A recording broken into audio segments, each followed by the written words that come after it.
Thank you for joining us this evening. We hope you have lots and lots of questions ready. Please feel free to put your questions in the Q&A box. We'll be able to answer them as we go along with the webinar. We'll just take one more minute and then we'll start. Thank you.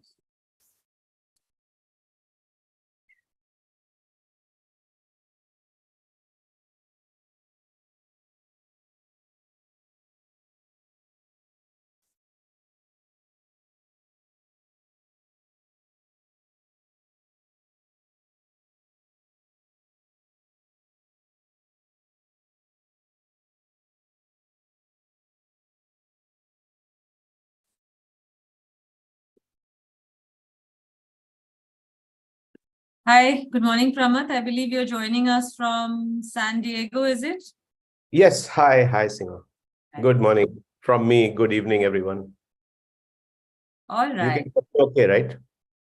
Yes, we can hear you and see you all okay. Okay, wonderful. Great. All right, I think let's just begin. Thank you everyone for joining. We are here to talk about how one can navigate the ever-changing workplace. We run the Harappa School of Leadership, and in that currently we have one program which is called the Accelerated Management Program. And in the program, we believe we are equipping people, professionals, working professionals who are not sort of able to give up their jobs or for any other reason to join a full-time sort of management program. We believe we provide that bridge for them, which will help them to sort of upskill, to develop new things, find out if there are newer sort of courses or tracks that they are interested in, and take it from there. So Pramath, I think just straight off the bat, I just wanted to ask you, how often do you find that the workplace is changing? You know, in 2019, 2020, before the pandemic, we were all talking about the future of work.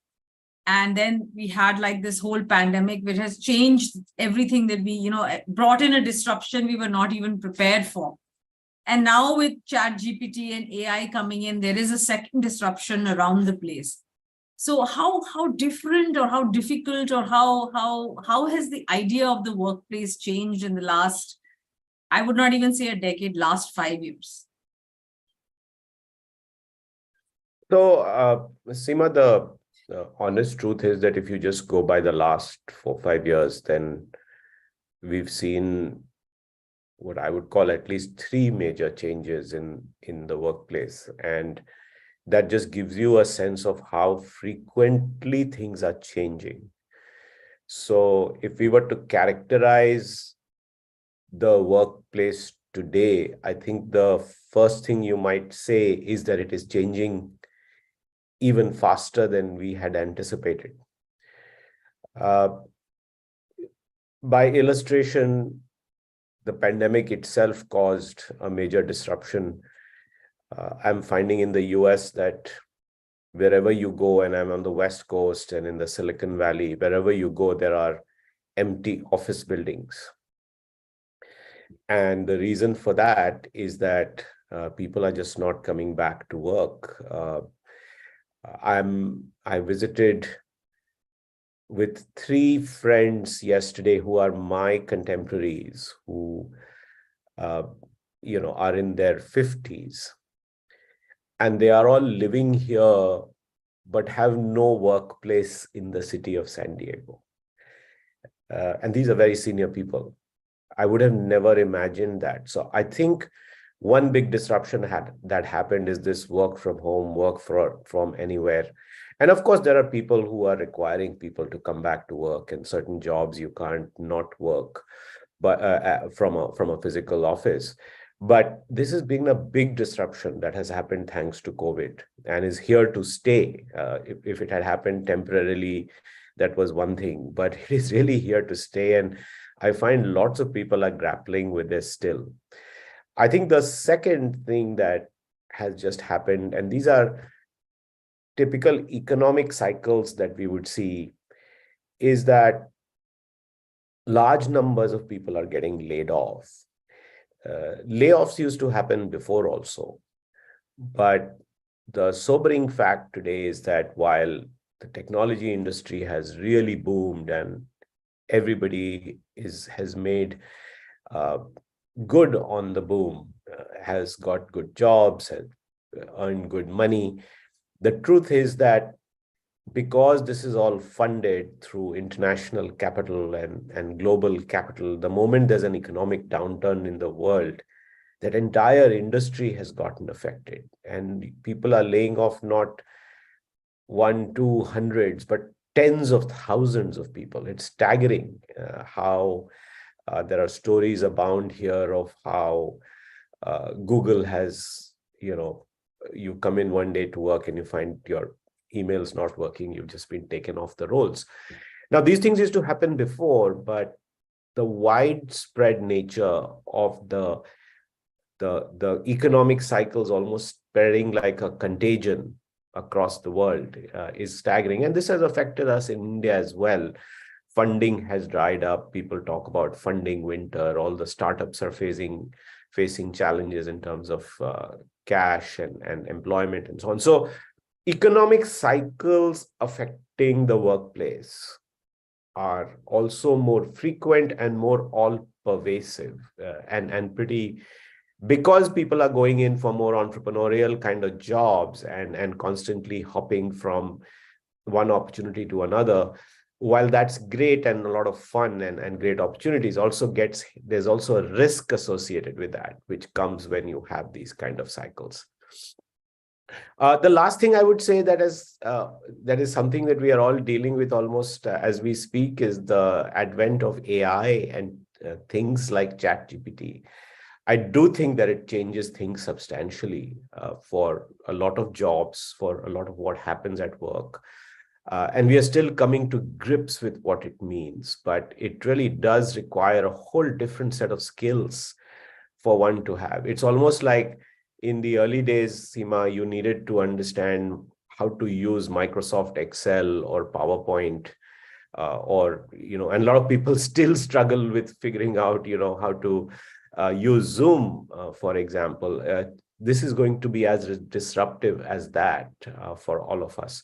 So the frequency and the significance of these changes has really gone up. It's all pervasive. It affects all of us. And the fact that they're happening so frequently also creates lots of challenges for the workplace. You're on mute. So in this environment, and as someone who straddles educational institutions apart from the Harappa School of Leadership, what are the one or two things that you would tell people who are 4, 5, 6 years into their work? What is some things that they should immediately start thinking about so that they don't get left behind, or they are on the forefront of managing change, which has become so rapid? Yeah. I think the first thing, Seema, is to not be overwhelmed and awed by the changes that are taking place, because it can overwhelm you. It certainly overwhelms me. I woke up this morning and across all my various groups of WhatsApp, everybody's trying to grapple with how to use ChatGPT in their business and in their work. And many people are saying, oh, watch this, read this. Oh, let me organize an evening on Friday and I'll tell you how I think about it. I feel overwhelmed that I'm not getting time to understand something that's passing me by. Now, I think all of us can feel that way with so much going on. And I think it's important to recognize that, yes, you will feel overwhelmed with so much change happening so quickly. You will feel anxious and worried.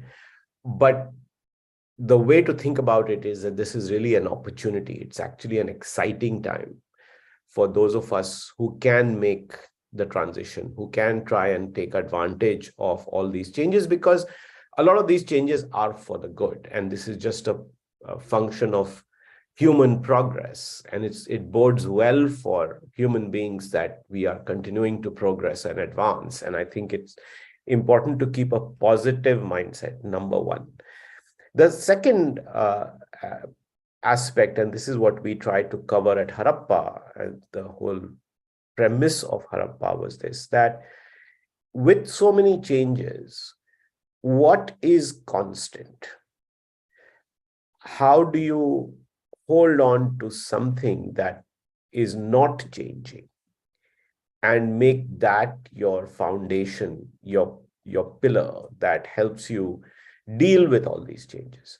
And I do think that that's where the foundational skills, the Harappa skills that we talk about in our Harappa programs comes in. And as you know, we've figured out some 75 skills, which are grouped in 5 areas: the ability to think clearly, the ability to problem solve, the ability to communicate, the ability to work well with each other and collaborate, and the ability to grow and nurture and lead yourself.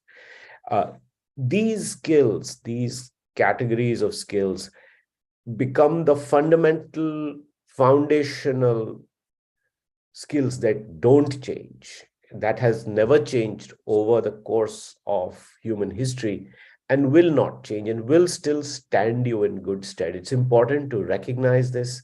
It's important to develop and grow and nurture these skills. And that's my second point. So what are those foundational skills? And it's important to also understand what amongst those skills are you today good at? Where are your gaps, and how do you bridge those gaps? And how do you come from a position of strengths where you actually have skills that actually overlap with these skills? The last thing, and the third thing I will say, is that it's important for all of us to have a learning and growth mindset. It's important to say, okay, now something is happening and I need to learn about it. I need to know about it. I need to grasp it. You don't need to become necessarily an expert in it. But how do I keep abreast of what is going on? Gone are the days where your learning stops from the formal education that you get from your school plus 4 years of college, 3 years of college. If you've done a master's, another 1 or 2 years. Most people feel that, you've learned whatever there was to learn, and the rest will come from just experience and track record. I don't think that is true any longer. I think you have to make an effort to constantly keep learning. Even if you have done an MBA, for example, people used to think, okay, now I've done with all management education and I can now be for the rest of my life. Even people with MBAs are going back to school to either refresh or relearn or upskill and uplearn, because there are so many new areas to learn about. So I think the constant learning is going to become a way of life for people. And those of us who hated college or hated studying will have to really overcome that hate, because this is not about studying. And I know I just wrote a book about, with the title, it's called Learn, Don't Study. This is really about learning. This is about exploring your curiosity. It's not about sitting in class and mugging up and giving exams, but just feeding your mind and soul with all the new things that are happening so that you don't miss out. But when you were conceptualizing the AMP program, is that the thought? I mean, this is 6 months ago, Absolutely. and the ChatGPT thing wasn't there yet, or was there, and we didn't hear so much about it. But when you were putting it together, like from the 2-year MBA, when the ISP thing happened, it was a 1 year, and now we are looking at a 6-month management certificate. I mean, does that really do the trick? Does it really help you? Does it really make a difference? What were you thinking when you were putting this together? I was thinking, Seema, exactly that. You don't need a 2-year full-time program to absorb everything that happens in preparing you for a management career, for a general management career. And I know that I've known this for many years, that not everybody can afford to take 2 years off, 1 year off from work, move cities, and work on a program full time and pay a large amount of money to do it. I myself don't have an MBA, and I think I've had a reasonable business career. And I'm a good case study, a good example of how if you know some things, but don't necessarily know everything, you can still make a go for it. And if you still want to learn everything, if you still want to know everything, nobody is stopping you. You can still go do a full-time program or an MBA or whatever other degree that you want. This is not a substitute for that. But there is a way to prepare people for the world of tomorrow without them having to give up their jobs to move from where they are, and get from a practitioner's mindset, what is the bare minimum that you need to succeed in the world? And I think that's what we've tried to do by creating the AMP, which is to distill management education down to its core, which we teach in the AMP. Add a very judicious mix of new things. And I think now we need to add ChatGPT to it. But new things like product management, which has become a very popular discipline, data science, which I think everyone needs to understand, and that will now evolve into using ChatGPT. And also digital marketing, which is a very big aspect of the world today. So add a judicious mix and keep adding as things evolve, new things come up.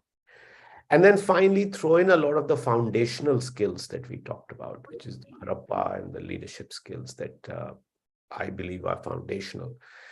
So this mix of things is what I, as a practitioner, believe prepares you very well, one, to switch disciplines, because a lot of people want to switch disciplines, and that's why they do an MBA. To put yourself on a faster growth path, and also to make yourself resilient to the changes that are there and that are coming in the future. And I think that's where the leadership curriculum comes in, right? That whole backbone of the AMP program, where we are sort of really talking about the skills that really differentiate two people with the same degree or the same background, because one has those other skills that we really emphasize on the program. Absolutely. Okay, we have a question here, and please, everyone, if you have questions, do put them in the Q&A box. This is Vihal Kashyap. He says, in your opinion, is knowledge retention more essential than the ability to retrieve knowledge from any reliable source and apply it? How interesting. Very nicely put, Vihal. Yeah, Vihal, I guess I'm pronouncing your name right. I think the ability to retrieve, which is the second part, is really going to become much, much, much more critical. And it speaks to the point I was making about the ability to learn anything, the ability to solve any problem. See, by definition, as the world changes so rapidly, and there are so many problems in the world also, so much unpredictability in the world also, the problems that you're going to be presented have never occurred before. So you really can't collect knowledge saying, okay, let me keep it, store it inside my brain, and when that problem comes, I'll solve it, because there is no knowledge to solve that problem yet. So a lot of the problems that are going to come up are new problems, fresh problems, for which the knowledge never got created in the past. So there's nothing to retrieve, nothing to store. What you now need to do is not retrieve knowledge as much as create knowledge, if you will. So retrieve some, create some new, try things, learn from mistakes, grab the successes, build on the successes. That capability is what you are broadly calling retrieving knowledge. And that ability to be curious, that ability to think, that ability to ask the right questions, to frame the right problems, to structure problems, to solve any problems, even if you don't have prior knowledge or experience, be able to communicate and influence others about the knowledge, to come back and say, listen, this is what I've found out, and based on this, you all need to change what you are doing, which is the ability to communicate and influence and take people along, are all really the foundational skills. So yes, of course, you do want to be able to store information, learn from the past, and be able to recall the learnings, recall the knowledge. That goes without saying. I'm not saying you stop doing that. That's the natural human tendency, and it is in our DNA to do that. But the creating, retrieving, finding, solving for new knowledge is indeed going to be the big strength that you can develop with time. We have a lovely quote from Nipender, who's also going to be joining us for the third cohort, Pramath. That's what I've heard. He's saying that the illiterate from Toffler, Alvin Toffler, the illiterate of the 21st century will not be those who cannot read or write, but those who cannot learn, unlearn, and relearn. Yes, and this, by the way, if I remember correctly, Toffler said this in the 70s or early 80s. So this is almost a 50-year-old quote. Okay, interesting. I think Nipender and you are going to have a good time, Pramath, in the leadership classes. Yes, I'm looking forward to him being in the class. So Pramath, by the way, everyone, if you have questions, please do put them in. Pramath, what kind of mindset is really, really important for young people today to adopt when it comes to this constant change? I know you briefly alluded to the fact that, growth mindset is important, but can you talk a little bit more about it? And why is it so much more necessary today with the work, because the workplace is changing so fast? What exactly is growth mindset? How do you build it? How do you cultivate it? And how is it that going to help? Yeah, so there are a couple of world famous academics and psychologists and educationists who've written about the growth mindset. And their basic thesis is that we tend to limit ourselves by telling ourselves that, oh, I can only do this. I can only do that. I'm not good enough. I can't do this. And this becomes, by contrast, a limiting mindset.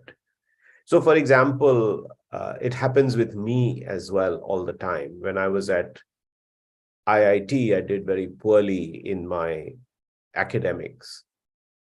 So I assumed that I should not study engineering any further, that I wasn't good enough, that I didn't have any interest in the area.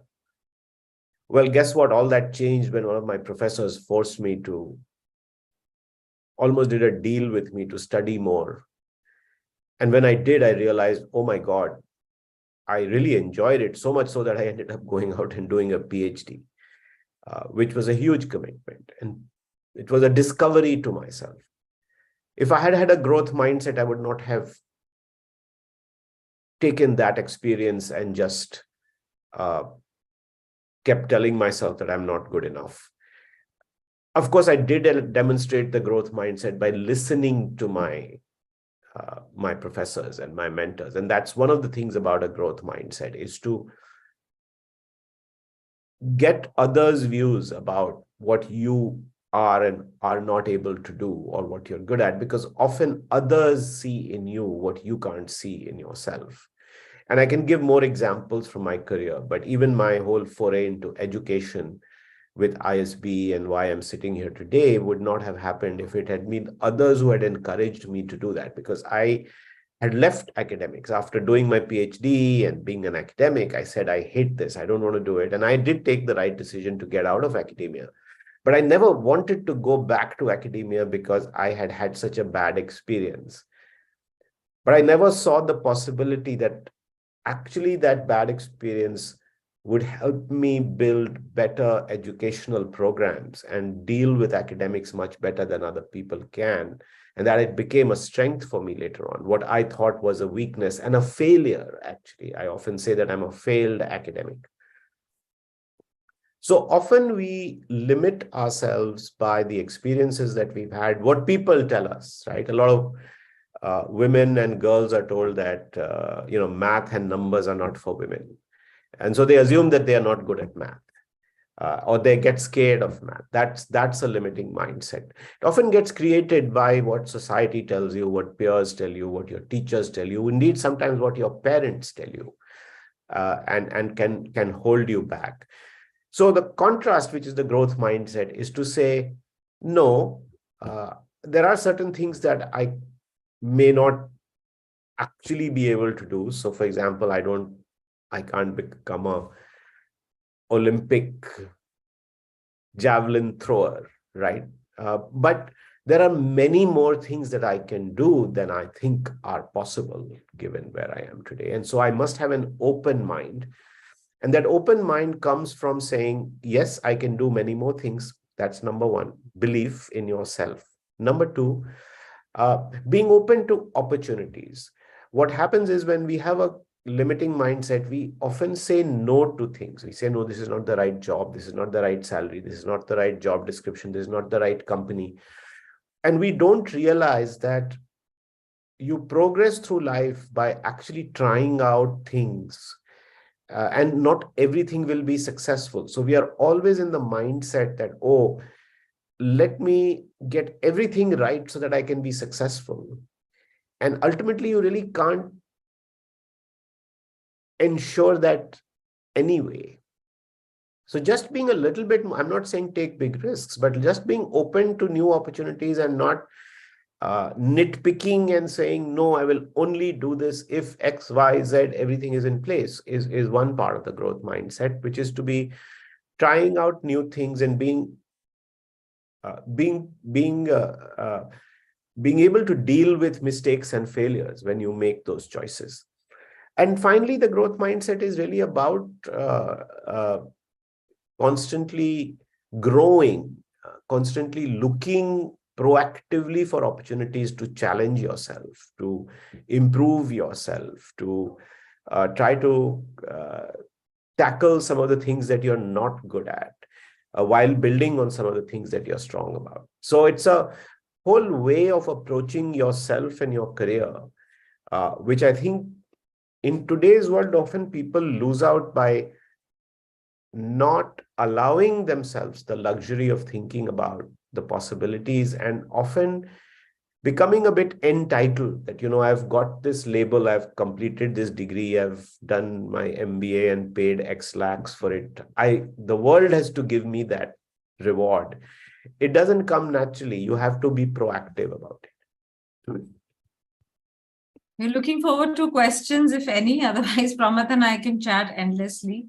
And we do have a lot of this thing. But yes, Pramath, I know we've talked about growth mindset. We've talked about the fact that, you should be skilling yourself, and, that whole idea of what you learned in one degree doesn't sort of necessarily, always sort of work. But I just wanted to also understand, are there any, for young people, for people with 3 or 4 years of experience, are there any skills that we may not have been taught in our schools and colleges, or even in our postgraduate degrees, skills that we can build as we go through lives? And how do we sort of use them to transfer from one career to another, from one profession to the other? Are there 3-4 things that you always think stand people in good stead? I think the ability to think clearly. Nobody teaches you that. It is assumed that the education system will inculcate and develop that in you, is very important to develop. I've been talking a lot to senior people, even in the United States on this current trip.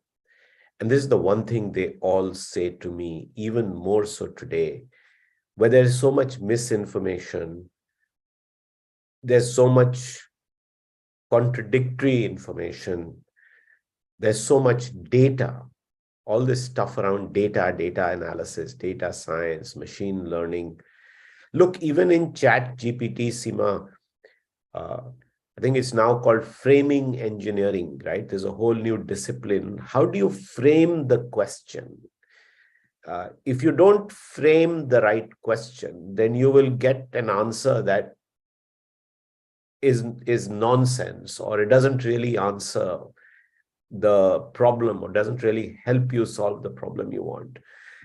So now even search has become a bit more complicated than it was before. Earlier, you would just type Seema Chaudhary, but now if the question you want to ask is, tell me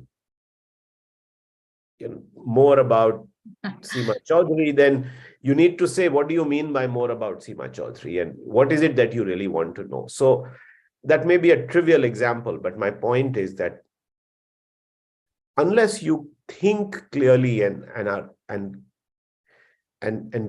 inculcate the ability to understand what is it that you're really trying to do, what problem are you trying to solve, have you looked at it from multiple perspectives, the thinking bit is becoming very, very important. And I personally am after having done so many different things in life, I still feel challenged when a new problem presents itself, because you have to clear all the biases out of your head and take a very objective, unbiased view, and think things through from the ground up without any biases. I think that is the thinking part. I do think that structured problem solving, taking a problem, if you don't know anything about it, no prior knowledge, where do you start and how do you break it up and how do you even go forward? I think the ability to break a problem down, to break any problem down, is a super skill, a meta skill that nobody teaches you. For example, when I was in engineering, the assumption was that, oh, I'm a great problem solver, that I can solve any problem.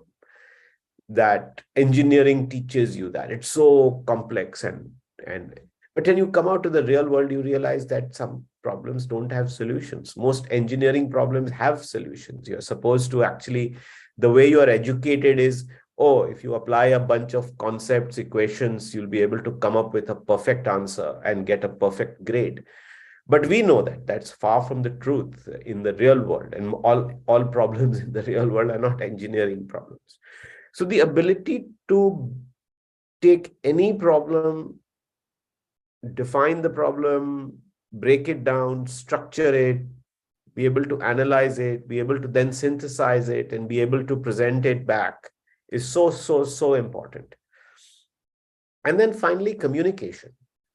Even in this interview or this conversation where you are interviewing me, or I'm having to think and then translate that into words that make sense to our audience, who I can't see and who I don't know who they are.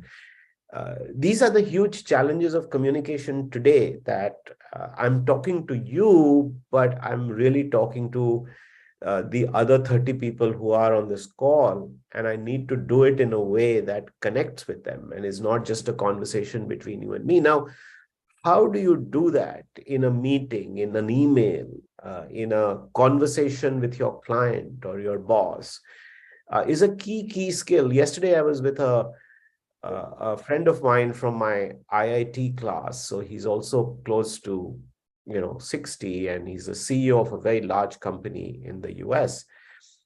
And something happened, and he was joking, and he was saying that, listen, the ability to synthesize is such a huge problem. People are not able to synthesize. And I was just thinking of our courses and how we actually have a whole course. You designed a whole course on synthesis. And synthesis is just the ability to collect all the information and be able to put it together so that it can communicate it in a succinct, clear, understandable manner to another person who doesn't have the benefit of having gone through what you have done through. And also not overloading them with information, learning to pick the pieces that are important. Sometimes all communication is not about dumping everything, right? It's the selected part that makes sense in a structured way. Yeah. Okay, we have an interesting question come up from, I don't have the name here. It says, how do we decide if we have tried something enough? And our decision to try something new is a part of dealing with the failures and mistakes or lack of persistence from our previous experience. So really what they're asking is, I think that's what they're saying. I get the question. It's when do you know that you've had it and you need to do something. What is the right time to give up and not be seen to be giving up too early or trying something for too long? It's tough. I've been asked this question before and I don't have a simple answer for you. I think a lot of it has to do with context and what problem are we talking about. But I will tell you something. One way that I look at it is the following, and this is just a rule of thumb. There's no science to it. Don't take it as gospel truth. But in American baseball, there is the concept of 3 strikes and you're out.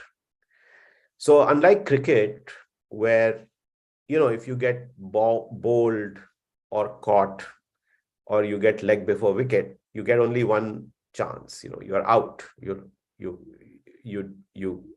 Any of those things happen, you're out. You're run out, you're out. In baseball, you are not out till you have 3 such outs. So you get 3 chances before you are asked to go back to the pavilion. So imagine a cricket game where you get 3 caught. outs. Sorry? Yeah. So you get caught. Yeah. You get caught. And then you say, no, you can play on because that's 1 strike. Then you get run out and that's 2 strikes. And you say, okay, now you have one more chance. You have 1 more chance to stay there and hit a century, right? And you go on to hit a century or you go LBW and you are off the field. The way I often think about trial and error is that 1 is too little. You haven't given it enough, clearly. 2, now you've given it enough and maybe time to call it quits. But, if there are some glimmer of hope, you give it a 3rd try. Now, that doesn't mean you don't go 4th time or 5th time. People do that. I think it's important, much more important in this 3 strikes model, to be brutal about recognizing whether you've been successful or not successful, or what has worked and what has not worked. I think that is much more important than how much or how many times or how long.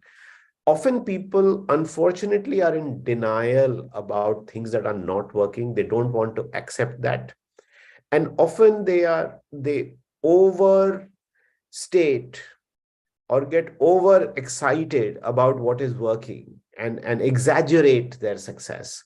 I think the main thing is to narrow both the exaggeration of the success and the acknowledgement of mistakes and failures down and be very, very objective about it. I think that is much more important. And if you are doing that, then you will know when you are actually getting to the point where time to move on and learn from the mistakes and do something different, or time to try a little bit more, or pivot into something else, which is often the fresh start and a new beginning that you have to make. But if you are confused, then 3 strikes and you're out is a good way to think about it.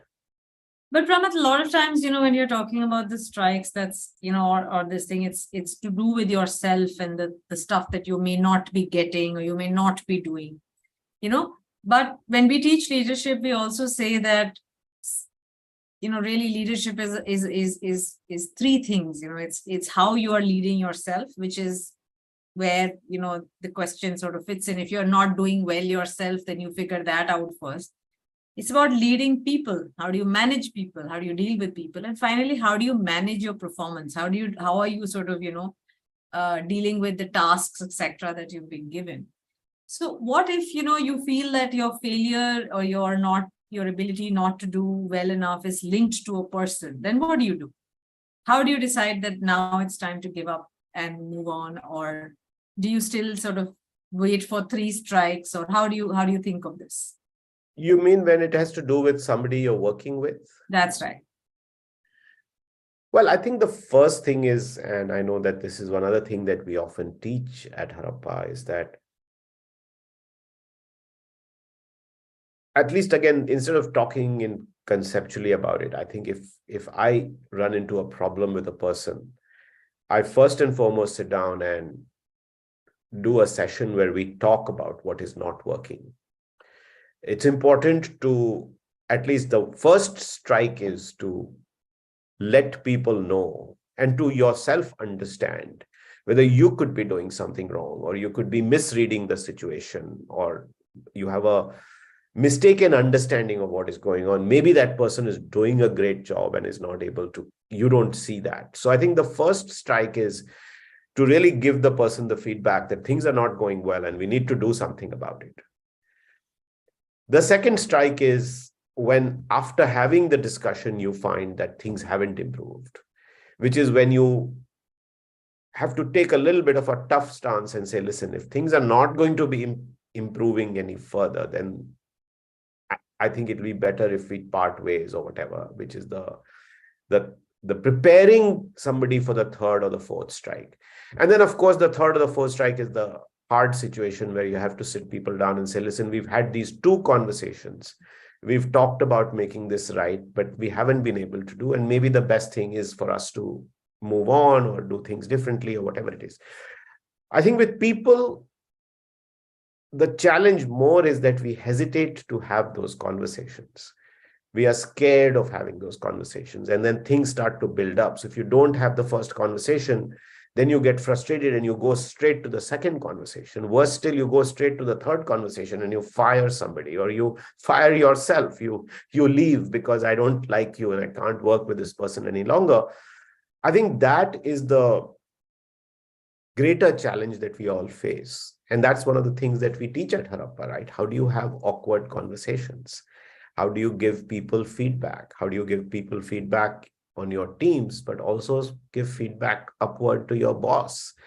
And I think I am very sure that when I'm a big one for saying, if things don't feel right between people, it's important to have those conversations early and solve for them.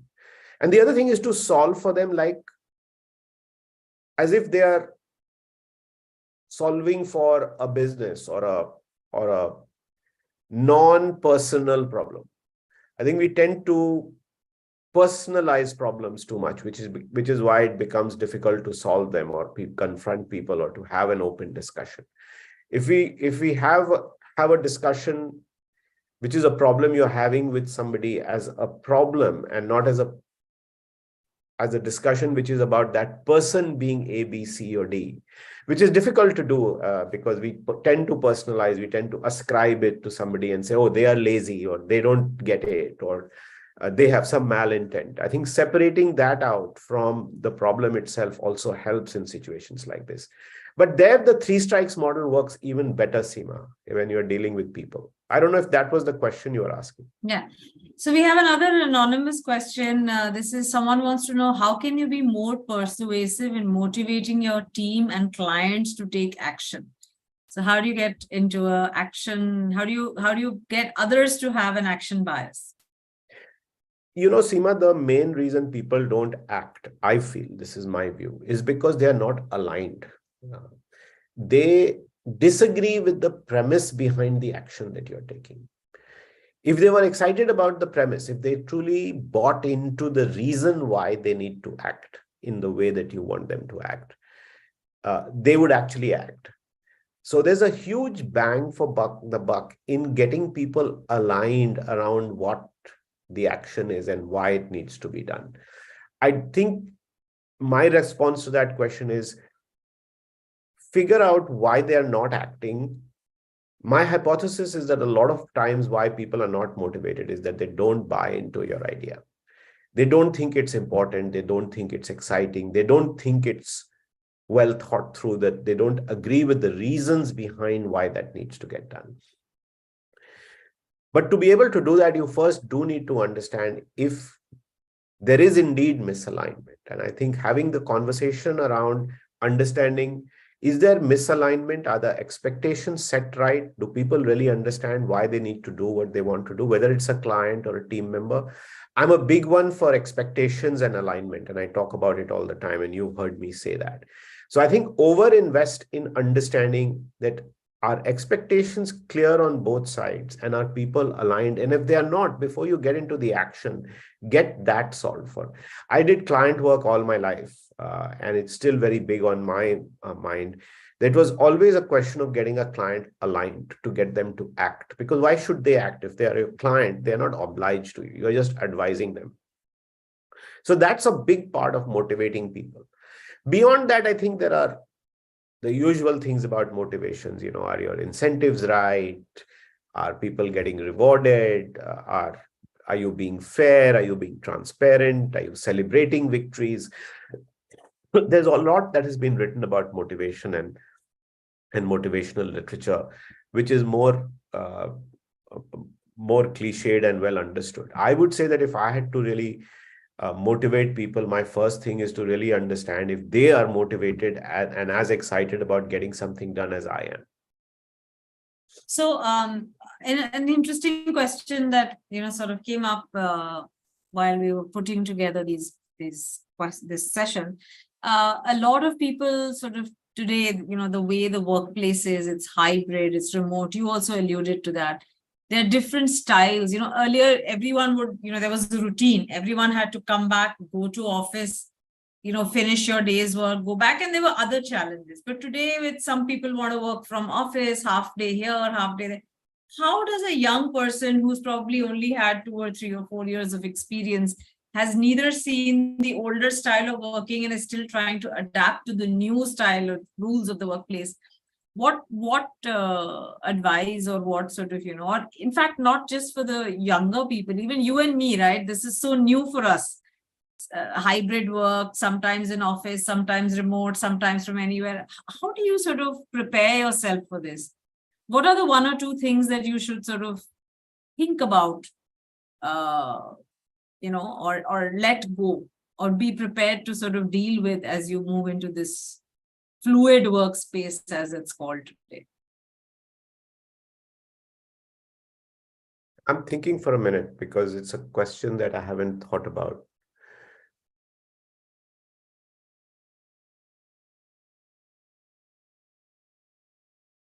Yeah, I do think that despite the fluid workplace, Seema, the truth is that you earn the right to the kind of workplace that you want for yourself, to optimize for yourself. And what I mean by that is that there are so many models now, right? Work from anywhere, work from home, hybrid, work from office, and I don't know how many other combinations you can have. Most organizations will give you anything you want if you deliver. And if an organization doesn't give you what you think is the right model for you, and because they follow certain rules and those rules are not flexible or they don't make any exceptions, then I'm sure some other organization will make those, will allow you to do what you want to do. So you may have to move. But the point I'm trying to make is that the premium on delivering and being and delivering results and making sure that the expectations from you are met and exceeded and that you are accountable, I think is even higher because of this flexibility in the workplace. Because companies are saying, listen, if you want the flexibility, I'll give you the flexibility, but then I want something in return. And that is greater accountability, greater performance, greater delivery. Don't now ask for things and not deliver, right? Because if I'm going to make concessions, if I'm going to give you what you want, then I need more what I want.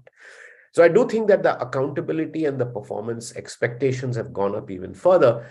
And for you, if you, and I'm not making this out as a negative or a threat, I'm saying, okay, it's a great opportunity.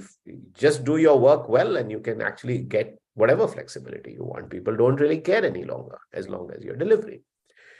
So I think that's the first thing that's the first way I would look at it. That you have to really, and therefore the point that I made, that you have to earn the right to the flexibility. You can't just demand flexibility. You have to earn that.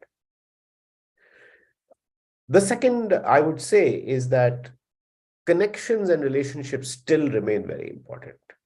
And I've heard this from many, many people.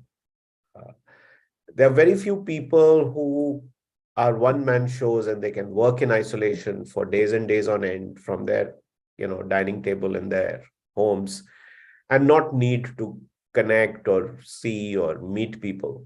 Now, whether you do the connection or the relationship remotely, whether you go into an office, whether you meet people physically, whether you meet them in the evenings or the weekends, I don't know. But somewhere, the premium on relationships and connections has gone up even further. And I think it's important to keep that in mind and find your own hacks and ways of managing and maintaining your relationships.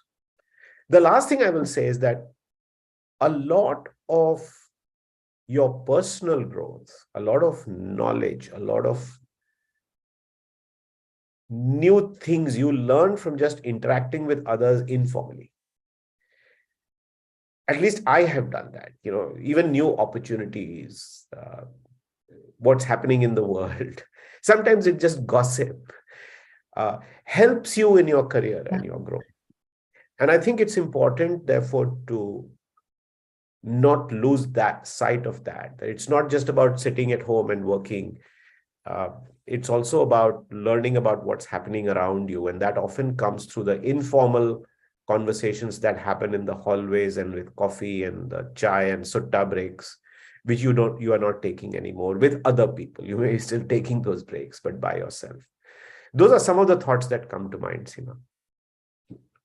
Okay, I think we're almost at time. And since we are not seeing any other questions, I'd just like to say, if you're interested and you want to understand more about the Harappa School of Leadership and our accelerated management program, please feel free to book a call with us.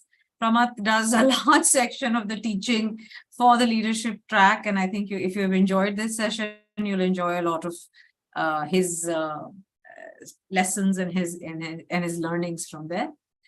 We look forward to the next session, which will happen in a few days. But thank you so much, Pramath. I know you've taken this time out from your travel, but really, really appreciate it. And do reach out. Thank you so much.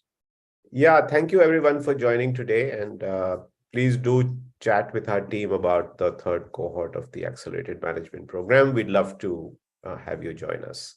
Thank you so much. Bye-bye. Bye, Seema.